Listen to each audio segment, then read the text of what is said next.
नमस्कार दोस्तों, गाजीपुर का वो मनहूस स्कूल आज खुल गया। जिस स्कूल में 10th में पढ़ने वाले आदित्य वर्मा की 9th में पढ़ने वाले एक स्टूडेंट ने वॉशरूम में चाकू घोंपकर हत्या कर दी थी, आज वो स्कूल खुल गया। 18 अगस्त को आदित्य वर्मा की हत्या कर दी गई थी सनबीम स्कूल के वॉशरूम में चाकू से घोंपकर। अब वो स्कूल खुला है 18 अगस्त के बाद 22 अगस्त को। और जब ये 22 अगस्त को स्कूल खुला तो छात्र स्कूल पहुंचे, लेकिन छात्रों की जो उपस्थिति अटेंडेंस स्कूल में रही वो प्रतिदिन के अपेक्षा बहुत कम रही। बच्चे कम पहुंचे स्कूल, क्योंकि आदित्य वर्मा की हत्या के बाद पहले दिन ये स्कूल खुला। और जब पहले दिन खुला तो कुछ तो गार्जियन अपने बच्चों को ले नहीं गए और कुछ बच्चे गए नहीं। अब क्यों नहीं गए और गए तो उनके चेहरे पर क्या दिखा, या अभिभावक जो बच्चों को, छोटे छोटे बच्चों को छोड़ने गए थे, उनके बीच क्या चर्चा थी, इसको आप समझिए। छोटे बच्चों को बहुत सारे अभिभावक इसलिए स्कूल नहीं पहुंचाए आज कि कहीं ऐसा ना हो कि स्कूल में धरना प्रदर्शन हो, कोई और बवाल हो, इसलिए लोगों ने अपने छोटे छोटे बच्चों को स्कूल आज ना के बराबर पहुंचाया। वहीं जो बच्चे स्कूल पहुंचे वो रोज की भांति चहकते हुए गेट के अंदर दाखिल नहीं हुए, और जब उनका स्कूल से घर जाने के लिए छुट्टी की गई तब भी वो चहकते हुए स्कूल के प्रांगण से बाहर आते हुए दिखाई नहीं दिए। वजह साफ थी, क्योंकि उसी स्कूल के एक छात्र आदित्य वर्मा की स्कूल के अंदर ही 18 अगस्त को चाकू घोंपकर हत्या कर दी गई थी, और कोई और नहीं किया था, स्कूल के ही 2 छात्रों ने मिलकर कर दिया था। और दोनों अब पुलिस अभिरक्षा में जब गए तो उनको सुधार गृह भेज दिया गया है, जैसा कि जुवेनाइल के मामले में होता है। तो अब गेट पर क्या चला है आज स्कूल के और प्रांगण में क्या स्थिति रही है उसको जान लेते हैं। जिन जिन अभिभावकों ने अपने बच्चे को लेकर स्कूल पहुंचाने गए थे वो अभिभावक आपस में बात करते हुए देखे गए कि स्कूल का माहौल ठीक नहीं है। स्कूल के प्रबंधक, स्कूल के प्रिंसिपल कहीं न कहीं दोषी हैं। यहाँ का स्कूल का जो प्रबंधन है वो दोषी है। स्कूल का अगर प्रबंधन इस पर समय रहते कार्रवाई किया होता, इसको संज्ञान में लिया होता तो आदित्य वर्मा की हत्या नहीं होती, आदित्य वर्मा का जान बच जाता। ये अभिभावक कहते हुए सुने गए और आपस में बच्चों को छोड़ने के बाद वहीं गेट के आसपास घंटों बातचीत करते रहे। कुछ लोगों ने तो यहाँ तक कहा कि जब हमारे भी बच्चे घर आते हैं तो वो बताते हैं, या इस घटना के बाद वो बता रहे थे कि स्कूल में लापरवाही होती है, और हम लोग जब शिकायत करते हैं, शिकायत करने जाते हैं टीचर के पास, प्रिंसिपल के पास, तो उसको अनसुना कर दिया जाता है। ये अभिभावकों की पीड़ा रही जो एक दूसरे से वो साझा करते हुए देखे गए। इसके साथ ही तमाम जो अभिभावक वहाँ पहुँचे थे आज, चाहे बच्चों को लेने चाहे बच्चों को छोड़ने, तो उनके चेहरे पर चिंता दिखाई दी। वहीं जो छात्र पहुँचे पढ़ने, उसमें ये देखा गया उन छात्रों के चेहरे पर कि तमाम छात्र आज, जो बड़े छात्र थे, कुछ तो गमगीन थे, कुछ उदास थे और कुछ आक्रोशित थे, गुस्से में थे। जो गमगीन थे उनको ये चिंता सता रही थी, ये गम था कि इसी स्कूल में एक बच्चे की हत्या कर दी गई।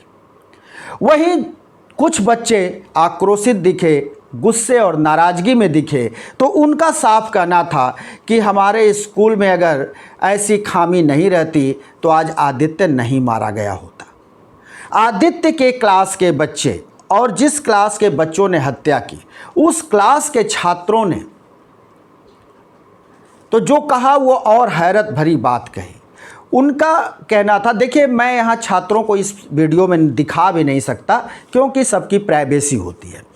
तो उन छात्रों का कहना था कि ये हमारे स्कूल की चूक है, स्कूल से बहुत बड़ी गलती हुई है, टीचरों ने गलती की है, प्रिंसिपल ने गलती किया है। जब मार पिटाई चल रही थी, 15 अगस्त को भी अगर स्कूल के बाहर मार पिटाई हुई तो संज्ञान में लेकर के उस पर कार्रवाई जरूर करनी चाहिए थी। दोनों के परिवार के लोगों को, अभिभावकों को बुलाकर समझाना बुझाना चाहिए था, या फिर बच्चों के बीच बच्चों को बैठाकर, दोनों ही तरफ के छात्रों को बिठाकर उनके बीच समझौता करा देना चाहिए था, मामले को शांत करा देना चाहिए था। लेकिन स्कूल ने ऐसा कोई कदम नहीं उठाया और जिसके चलते इतनी बड़ी घटना स्कूल के अंदर हो गई। इस घटना से सभी छात्र मर्माहत दिखे। छात्रों में किसी तरह का आज उत्साह नहीं था। छात्र आपस में हंसी ठिठोली करते नहीं देखे गए। छोटे बच्चे तो कुछ इस कदर डर गए हैं कि अभिभावकों ने कहा कि मेरे बच्चे तो स्कूल आने को तैयार ही नहीं थे। मेरा बच्चा तो कह रहा था कि नहीं, अब मैं पापा उस स्कूल में पढ़ने नहीं जाऊंगा, मेरा नाम किसी और स्कूल में लिखवा दो जहां मेरे दोस्त पढ़ने जाएंगे, लेकिन मैं वहां नहीं पढ़ूंगा। वहाँ पर हत्याएं हो रही हैं, वहाँ पर जान से मार दिया जा रहा है, तो पापा हम उस स्कूल में नहीं पढ़ेंगे। ये बच्चों का कहना रहा। उधर हम बात करें स्कूल के टीचरों की, तो अध्यापकों ने आज क्लास तो कम लिया, क्लास में गए, लेकिन छात्रों के साथ और आपस में इसी बात का वो जिक्र करते हुए पाए गए कि आदित्य वर्मा की बताओ हत्या हो गई। आदित्य वर्मा की जिन लोगों ने हत्या की, ये लोगों ने गलत किया, ऐसा नहीं करना चाहिए था। मतलब उसी बात पर चर्चा करते हुए सभी स्कूल के स्टाफ, टीचर सभी देखे गए, लेकिन सब के सब खामोशी भी बरते रहे और उनके खामोशी में आदित्य वर्मा झलक रहा था। सबके चेहरे पर आदित्य वर्मा की झलक थी। सबके चेहरे पर आदित्य वर्मा को लेकर चिंता थी, खौफ थी, डर था, या फिर वो स्कूल प्रशासन से नाराज थे। लेकिन छुप छुपा कर ये बातें कर रहे थे क्योंकि स्कूल के प्रांगण में चारों तरफ सीसीटीवी कैमरा लगा होता है और उससे छुप छुपा करके ये बात इसलिए कर रहे थे कि कहीं ऐसा न हो कि स्कूल का प्रबंधक इसको देखे और उन्हीं के ऊपर कार्रवाई हो जाए। उधर हम बात करें आदित्य वर्मा के घर की, तो आदित्य वर्मा के घर तमाम लोग पहुंच रहे हैं सांत्वना देने। समाज सेवी पहुंच रहे हैं, नेता पहुंच रहे हैं, और तमाम लोग, रिश्तेदार, जान पहचान के लोग पहुंचते हैं। दिन भर वहाँ रेला लगा रहता है, सांत्वना देने पहुंचते हैं, मीडिया के लोग भी पहुंचते हैं। लेकिन इस सब के बीच हमारी जो बात हुई, मुहम्मदाबाद के उस लोगों से बात हुई जिस जगह पे आदित्य वर्मा का घर है। आदित्य वर्मा के घर के आसपास के लोगों ने जो कहा वो कलेजे को चीर देने वाली बात कही। उनका कहना था कि भाई साहब, जब रात्रि होती है, जब चारों तरफ सन्नाटा छा जाता है, कहीं कहीं से किसी तरह के पेड़ों पर बैठे चिड़ियों की, जानवरों की सन्नाटे को चीरते हुए आवाज़ आती है, ठीक उसी वक्त रात को कभी 12 बजे, कभी 2 बजे, कभी 2:30 बजे जब आदित्य वर्मा की माँ का चित्कार होता है और कानों तक वो आवाज़ पहुँचती है, बेटा आदित्य तुम कहाँ हो।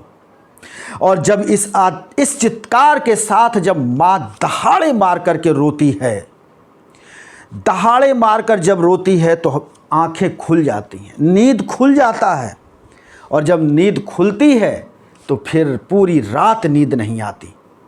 हम लोग बैठकर सिर्फ और सिर्फ आदित्य वर्मा और उसके परिजनों के गम को सोचने पर मजबूर हो जाते हैं और आँखों से झरझर झरझर आंसू हम लोगों के बहने लगते हैं। इतना ही नहीं, जो हम लोगों के घर की महिलाएं हैं, हम सभी बाल बच्चेदार हैं। और जब आदित्य की माँ की चिघाड़ जब उठती है रात्रि में 2-2:30 बजे, तो महिलाएं जागकर तेज तेज आवाज में हर किसी के घर की महिलाएं रोने लगती हैं। हम लोगों को आदित्य के जाने का इतना गम है कि आज 4 दिन 5 दिन होने को है, लेकिन खाना अच्छा नहीं लगता, काम में मन नहीं लगता, व्यापार में मन नहीं लगता। कोई बात करता है, कहीं से कोई फ़ोन आता है तो मानो मन करता है कि फ़ोन के स्विच को ऑफ कर दें, बात न करें। इतना गम है मुहम्मदाबाद के लोगों में। जो आदित्य वर्मा के घर के आसपास के लोग हैं वो मर्माहत हैं। सब तरफ से एक ही आवाज़ उठ रही है, चाहे आदित्य वर्मा को जानने वाले हों या फिर स्कूल के तमाम छात्र हों, अभिभावक हों। आक्रोश इतना है, हमारे कई वीडियो पर उनके कई कमेंट आए जिसमें उनका कहना है कि दोषियों को सख्त सज़ा मिले, फांसी हो, आजीवन कारावास हो। आपके आक्रोश को हम समझ सकते हैं, आपके चिंता को हम समझ सकते हैं, क्योंकि आज आदित्य वर्मा हमारे बीच नहीं है। लेकिन जो हमारा कानून है, जो भारतीय कानून है, उसके तहत जो दोषी हैं साहिल रावत और आनंद पांडे, जिनको बाल सुधार गृह भेजा गया है, इनको कतई नहीं, न तो इनको फांसी की सज़ा होगी, न इनको आजीवन कारावास होगा। ये बाल सुधार गृह से ये कुछ दिन के बाद, कुछ महीनों के बाद या लगभग 3 साल बीतते बीतते ये छूट जाएंगे, आज़ाद हो जाएंगे। ये फिर हम आपके बीच आएंगे। हो सकता है कि इन दोनों में से कोई सुधर जाए, हो सकता है कि दोनों ही न सुधरें, लेकिन जो मुख्य आरोपी है साहिल रावत, उसके सुधरने का अंदेशा ना के बराबर होगा, क्योंकि उसने अर्ली एज में, इस उम्र में उसने चाकू घोंपकर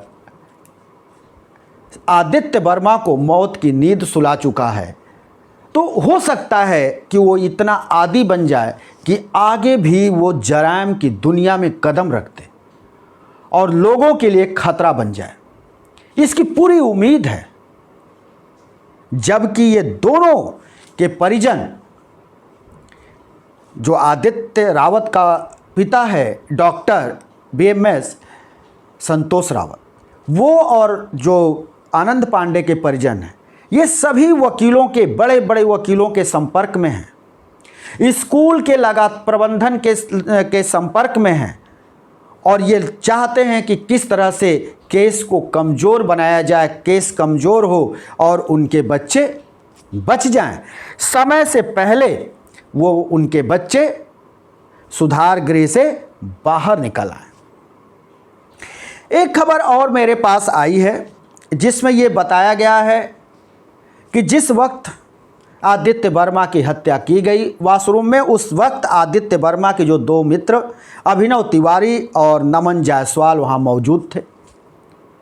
ये दोनों ही छात्र स्कूल खुलने के प्रथम दिन नहीं पहुँचे, या ये अब्सेंट रहे, स्कूल नहीं गए।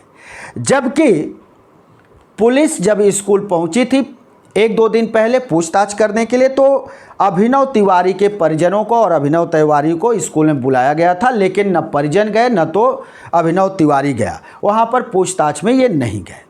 ये सवाल खड़ा करता है कि क्या विद्यालय इन गवाहों के परिजनों को और इन गवाहों को बुलाकर किसी दबाव में बयान पलटवाने और बयान दिलवाने का प्रयास करना चाहता है, जिसके लिए वो स्कूल में बुलाया जा रहा है। जबकि पुलिस, ये सभी बच्चे गाजीपुर के हैं, अभिनव तिवारी और नमन जायसवाल के घर जाकर इनके बयान को दर्ज कर सकती है, लेकिन ऐसा नहीं कर रही। और इसीलिए सभी अभिभावक, छात्र जो पढ़कर वहाँ से निकल चुके हैं, पास आउट हैं या वहाँ पढ़ रहे हैं, सबका एक ही सवाल है कि स्कूल के प्रबंधन से पूछताछ क्यों नहीं की जा रही है।